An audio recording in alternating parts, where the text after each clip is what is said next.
While the Taliban's harsh interpretation of Islamic Sharia law has an undeniable impact on all Afghans, the country's women and girls have lost the most.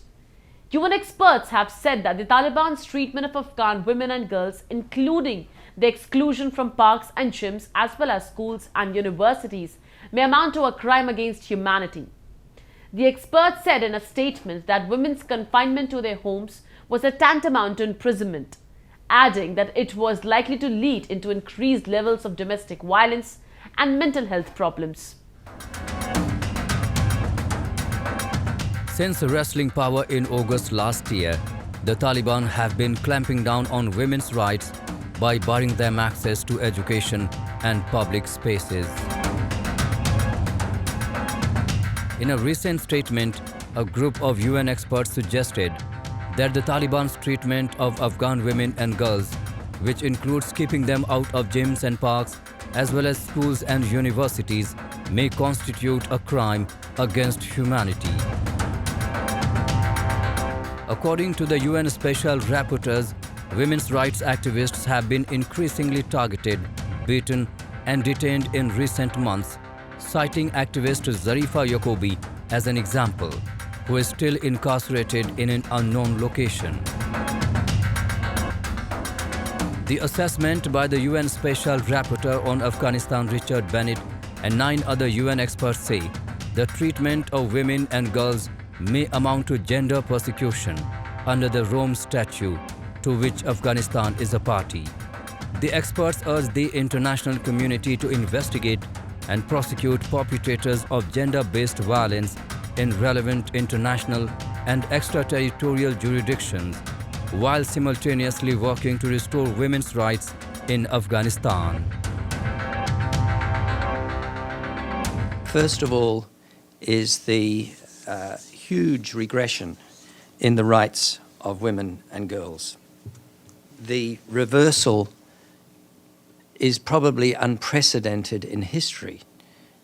It's in a way even greater than in '96 because of the gains that had been made over 20 years after the formation of the Republic in 2001. It's a huge setback. Afghanistan is the only country in the world where girls are banned from going to high schools and effectively banned from political participation.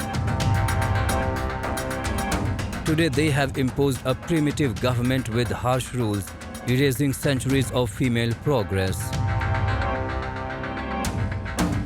The hardliners have denied millions of women the right to an education, fired tens of thousands of women from government jobs, and outlawed their businesses and various forms of activism. A recent analysis by the UN Children's Fund found that prohibiting girls from attending high school also has a financial cost, costing the nation 2.5% of its annual GDP. According to UNICEF, if the 3 million girls in the current cohort finished secondary school and entered the workforce, the Afghan economy would grow by at least $5.4 billion. Not only have they been barred from going to schools and universities, they have also now been restricted from entering capital's public and fun fairs. همین نواسیم زیاد گریه داشت که مرا پارک شهر بر. اینجا که آمدم اجازه ندادن که ما داخل روی دختره که ببریم. بسیار مایوس شده پس خانه میبرمش. از یک مادر که اولاد خود میاره باید از اجازه بتن که طفلای خود که باشه. بعد از اینکه اولادا چی دیدن خیلی شار جنگ زده است. باید از ساعتشان تیر شوه برن یک ساعت بشینن. دیگه آمدم زیاد عذر کردم گفت اجازه نیست پس نواسی خود خانه میبرم. Despite initial public commitments to uphold the rights of women and girls, the Taliban, which seized power last August, has introduced policies of systematic discrimination that violate their rights. Western governments have said the Taliban needs to reverse its course on women's rights, including their U-turn on signals they would open girls' high schools for any path towards formal recognition of the Taliban government.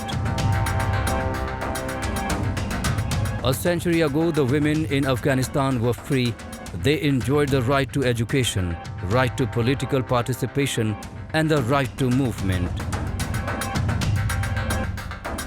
However, today's Afghan women no longer even have the right to life.